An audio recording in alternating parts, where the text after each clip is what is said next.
The day I was given the assignment to work on the FTR 1200 engine was a pretty exciting one.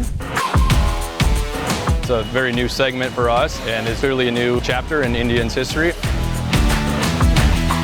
We really bumped the power up on this thing. Real revvy and twist the throttle, it's there right now. Some of the big things that we spent a lot of time on was packaging as much performance we could in the space that we had allowed. The powertrain team worked heavily with the other members of the group towards to get the airbox volume we needed to meet our horsepower.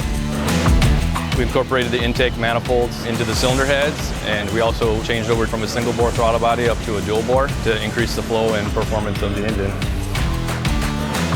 We increased the port flow on the cylinder heads, as well as took out a whole bunch of weight from the cylinder heads. And we also took a bunch of weight out of the valve covers by going to magnesium and redesigning them to a single piece. We increased the displacement. The FTR 1200 is running 1203 cc's. These are some new high-performance pistons for us with higher compression ratio. So the FTR 1200 engine makes the power a lot higher RPM. It's in the 120 horsepower range.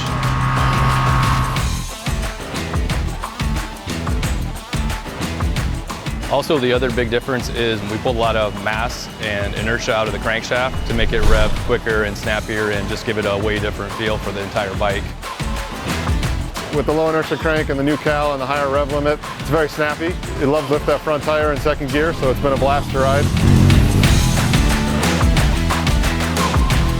And we're using the engine as a structural member of the entire motorcycle. So we've got a swing arm pivot through the rear of the crankcase, and then we're grabbing onto the front cylinder. So we're using that whole engine as part of the stiffening feature for the motorcycle.